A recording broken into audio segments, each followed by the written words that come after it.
The sun moved through the sky like any other typical Sunday afternoon. Families all across the nation were finishing their afternoon chores and winding down to have a relaxing dinner with their families. Sylvia McElhaney was no exception to this. She was preparing roast beef with garlic bread and a side of mac and cheese, a favorite of her hard-working husband, William McElhaney, who was wrapping up a side job with his professional carpet business and was on his way home. As she shuffled between stirring the pasta and keeping a close eye on the bread, her disgruntled son Julian walked into the kitchen. Sylvia paid no attention to her 22-year-old son's entrance into her dinner workflow. As Sylvia walked over to the crock-pot to check the roast beef one last time, she didn't even see the bullet coming her way, solidifying the fact that this would be the last time she ever checked on the roast beef.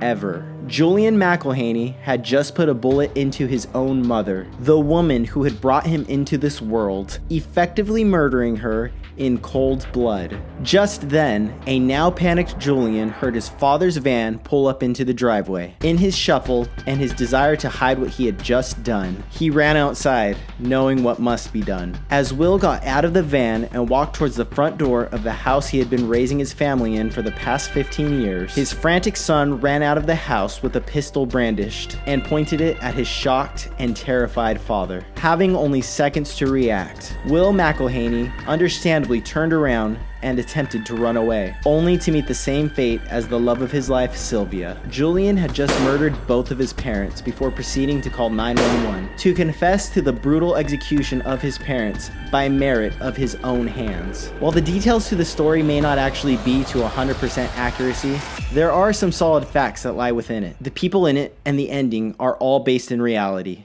You see, Will was a coworker of mine, and hearing this story shook me to my core. I had a lot of trouble sleeping the night that I heard the news, and that Monday at work was one of the most somber days I think I will ever experience. Ever. A depressive tension was present with everybody you spoke with in our building, and everyone had an ever-present, non-diminishing case of the Monday blues. The whole ordeal reminded me of a favorite Latin saying of mine, Memento Mori.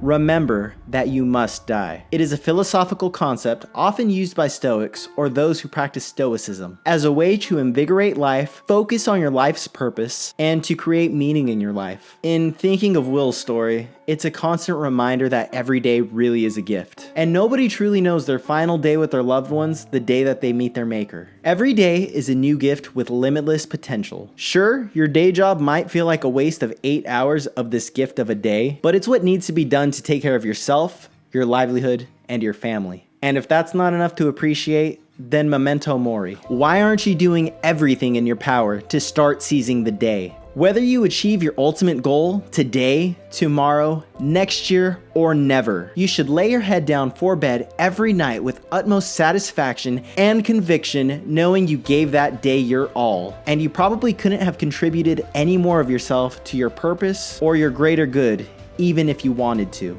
Every day is an opportunity to work towards your purpose, so one day you can say, now I can die happy, and you can mean it. You can know deep in your soul that you lived a fulfilled life. One of the last conversations I had with Will was him expressing how happy he was to be so close to retirement. He mentioned how our line of work was not his dream job, but he was doing exactly what he needed to do to take care of his family. Will never saw retirement, but I would like to think that despite the tragedy that bestowed him, Will died happy, shocked, but happy nonetheless. His family meant the world to him, and he walked his path the best he could to provide for them, and to be the best father, husband, and grandpa he could be. Despite the fact that his son was the one who murdered him, I dare to say that he was successful in his path and his defined purpose. No matter how close to perfection Will could have flown, mental illness was to blame for his son's painful and reprehensible actions. What happened to himself, Julian, and Sylvia was through no fault of his own. Although, as more information is coming to light, blame is being placed on the decline of mental health from the lockdowns and massive changes brought to us all in the early days of the pandemic. I think of Will and Memento Mori almost every day since I found out about this tragedy. a great man who was loved and respected by everyone who met him, died in the most untimely and tragic of ways. It's the ultimate reminder that it could be the most ordinary of days, the day that we meet our Maker. In honor of Will, and keeping true to this quote, here are 3 things you can start implementing into your own life to leave a lasting impression with everyone. Number 1 is to have no regrets. It's so easy to get caught up in your own head and overthink everything. And it's in times like these that we end up giving ourselves paralysis by analysis and end up either not taking a chance or holding back on ourselves. It's only natural that something outside of your comfort zone or in the realm of newness is going to give you anxiety or make you nervous. But assuming that thing that's got you all tripped up isn't going to get you arrested or killed, lean into it. Just do it. If you're hyper obsessing over a person you'd love to ask on a date, do it. Even if they say no, you're in no different of a setting than before you asked them. You literally have nothing to lose. And if they say yes, well then kudos to you, my friend. Go for that job promotion. Start that business endeavor. It's called the road less traveled for a reason. But if you dare to venture down that path, the treasures you will find for doing so will reward you for your bravery. Live your life in such a way that when you're lying on your deathbed, you don't regret not doing things. It is entirely possible that you regret decisions you made, but use these as opportunities to learn from. Regret from decisions not made will always leave you frustrated and asking hopeful what ifs that you will never get the answer to. Number 2 is to leave a legacy. Whatever it is you're doing, do it well, do it with precision, do it with pride. Will's specialty was carpet repair and installation. Not exactly a job that's going to get the Hollywood treatment and a movie made after it, but this man was a professional at his craft. He gave quality work through and through, and he had a killer positive attitude that was infectious in all the best ways. So what's your legacy? Are you going to be the Walmart stock boy who sulks his entire shift and does the bare minimum to earn a paycheck? Or are you going to be some random shopper's favorite employee when they come shopping on the weekends because you have a positive, can-do attitude and are always willing to do whatever it takes to get the job done? This extends to your personal crafts as well. It's so easy to talk about your ideas and tell everyone how you're doing a thing. Stop talking and start doing. Doers get the job done.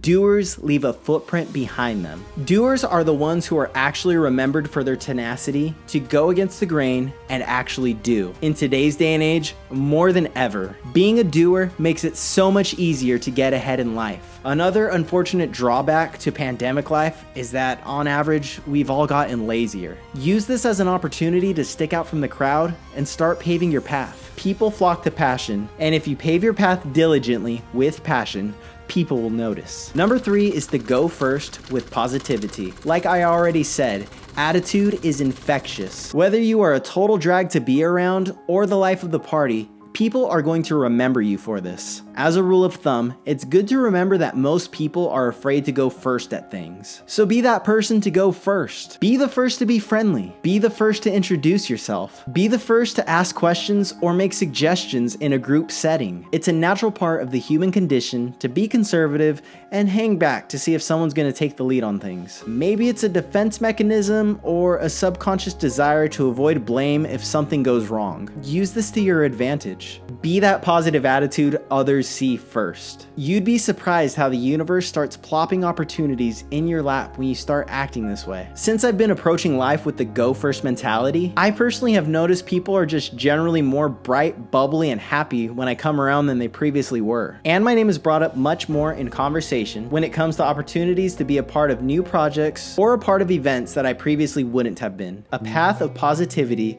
paved in your footsteps will naturally be easier to follow for those around you, because nobody likes to walk an already paved path that has negativity and resistance paved in it. So as you go about your day, remember that you must die. May it be a gentle reminder to be more present, to try as you may, try as you might, but to always try to reach your true potential, because whether you do or don't, you will still be dying one day. So you may as well have a worthwhile time on your way out. Memento Mori, because nobody can take charge of your life and leave a legacy except for that person staring back at you in the mirror. If you like this style and format of video, it would be absolutely great if you could seduce that like button for me, just so I know to make more videos like this one. And for everyone else, bet big and take a chance on yourself, because no one else is going to do it for you. I'll catch you in the next one.